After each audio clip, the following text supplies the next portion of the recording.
Well, now we're going to have a fun interview, and we're going to be talking now with Betty Collier. Now, she's the leading expert in the life and loves of Betty Collier, but God is the expert on what Betty Collier's life really needs. In her latest book, Living Inside the Testimony, she shares the value in knowing there is a plan for every person's life and the value in laughing while living it. Good morning, Betty. How are you? I'm great. How are you, George? I'm doing fantastic. Myself, of course, Larry here, we are reading over some notes, and I'm really excited about this because you have some fun advice about life. One of them is marrying your high school sweetheart is great until your kids are in high school. Right. So what's up with that? I married my high school sweetheart. We fell in love at age 14. And when I wrote the book, my son was actually 14. So, although we did it, it wouldn't be such a good idea for him to do the same thing. So you have to kind of laugh at yourself when you do certain things, and then your children grow up and want to follow in your footsteps. Why is that? Because my oldest daughter is 22, and I was engaged by then. I married when I was 23. We got a couple months before I was 24, and we seemed so grown up. She's my ex. I mean, we're still very good friends. But I was 23, and I look at my daughter at 22, and she really hasn't had that serious relationship. But I always think about that. I keep telling you, you need to wait until you're older. You need to wait until you're in your late 20s or early 30s. Why is that we look at our kids thinking, oh, you're way too young? Don't do as we did, but do as I say. Because they're our kids. When we were kids, we didn't think the same way. We knew what we were doing at the time, so we thought. But when we look at our kids, we don't want them to do that same thing. I have no idea why that is. But for me, fortunately, it worked out very well. We've been married for 24 years.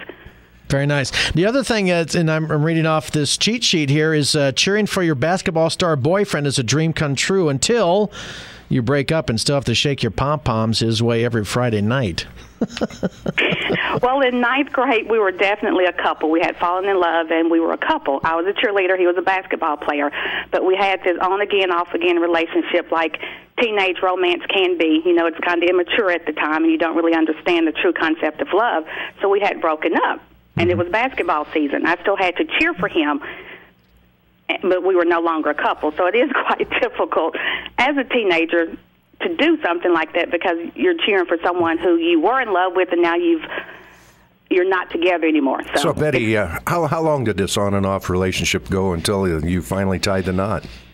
Well, it went through high school. We were kind of on again, off again until the week before graduation. That's when William had a serious head injury, and he almost died. He had emergency brain surgery for an epidural hematoma a week before high school graduation, and we were definitely off by that time. But once I heard about the head injury, of course, I ran to the hospital to find him in neurotrauma ICU, already out of brain surgery, and from that point until now, we haven't been separated since then. But that was when we were 18. We got married at age 21. But what really did it was the head injury, and that was God getting our attention. That's how we see it. He survived the head injury. That was something that God blessed him to do, to survive that head injury, and we realized how much we really did love each other, and that the whole thing was preordained by God for us to be together. It's interesting because I believe in basically that same philosophy, and reading parts of your book, you've learned that life is what happens around us while we're making other plans. A true gift is realizing, well, it all happens just as it is meant to. God's plan. Talk about that. It is definitely God's plan. He has a plan for each of us. If we're in tune to Him and what He leads us to do, we will follow that plan, maybe not as we thought we would, but He's still in control of everything. And my favorite scripture comes from Proverbs 3:5-6, that says, trust in the Lord with all thine heart and lean not into thine own understanding. In all thy ways acknowledge Him, and He will direct your path. If we acknowledge Him and allow Him to do that for us, He does have a perfect plan for each of our lives. We might make mistakes, but He's still in control. He loves us. He's going to do what's best for us if we allow Him to do so. We all know that laughter is nature's best medicine, and keeping a positive attitude. But in your book, you talk about how to find the funny in the formidable. Talk about that a little bit. Well, you do have to kind of laugh at yourself because you do make mistakes. And along the way, just laugh and keep going. You don't have to just stay where you are, pick yourself up, and keep going. If something happens that's not according to the plan or something doesn't go the way that you want, like with our house building experience, it didn't go the way that we wanted it to. We had to laugh along the way to get to the point to where we are. And ultimately, we did end up in our dream home, but it wasn't all funny at the time. We just had to kind of go with the flow of things. And through time, over a 3-year period, we did actually end up with the house that God, like I said, had already preordained for us to be in. And just to get to that point, when you look back over those 3 years, it is quite funny, some of the things that we had to go through to get to this point. But if you can't laugh at yourself, who can you laugh at? A 3-year process, though, to build a home. Give us a couple examples of the stories involved with that one. Well, we wanted to buy land that wasn't for sale. Well, that was the first problem. There were 32 unknown heirs at the time. We had no idea who owned the land. It had sat vacant for 16, 17 years because no one knew exactly who owned it. We knew the niece of the former owner and went through her and an attorney to find all of the known heirs, and as it turns out, it was 32. So we had to go through all 32 to get a contract signed by each and every one, notarized from all over the country, because they were living in New York, California, everywhere. We had to get all of this legal documentation from all of them, and they all had to agree to sell us the land that they didn't even know they owned, because they were distant heirs to the man who had died back in 1988, and this was like 2007 when we were contacting them so that we could buy the land. Why that particular piece of land, I wonder? Mm-hmm. That was the land that God wanted us to be on, and as it turns out, it's right next door to my mother.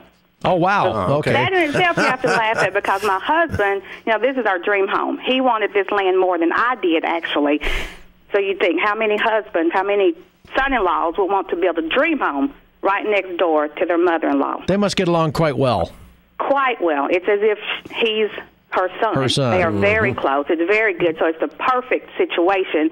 But when we were going through it, it didn't seem so perfect. It seemed hopeless, actually, because how in the world do you find people that you don't know exist? You don't even know who they are. We didn't know it was 32. The most we knew was about 25, and then others surfaced along the way, and we didn't have addresses or phone numbers. We didn't know how to contact them. So it was a very long process to get to that point. And we could have bought any house we wanted anywhere. Mm-hmm. We wanted this home built on this land. Still living there? Still here. Wow. So your book... Oh, we'll never leave it. So your book is full of funny and crazy and heartwarming anecdotes from your life, and the faith in God's plan for your life is really all you need. How can people get a hold of your book? They can go to my website. It's livinginsidethetestimony.com, and there's a tab on there that says Purchase Here. You go there, and there are links to Amazon.com, Barnes & Noble, all of the major online retailers. Click the link, and it goes straight to my order page for the book. But the website where they can find the most information is my website, livinginsidethetestimony.com, and it takes them everywhere they need to go. And it also has an ebook on there for the first 3 chapters, so if they want to read the beginning of it, they can read the entire first 3 chapters, and there's also a link that has excerpts from each chapter if they just want to get a feel for each chapter or the first 3 in their entirety. Very nice, Betty. Well, I've been to your website. It's a lot of fun, and this is a book that I'm sure a lot of people would treasure and also look back and say, yeah, I can totally identify with that. And I really appreciate the fact that you talk about God's plan for your life. So I want to thank you so much for being on AM Colorado. Go and have yourself a wonderful day. Thank you very much. I appreciate it. You betcha. Betty Collier. So go to her website and read some of the excerpts from her book. It's really, really funny. She does a great job with that.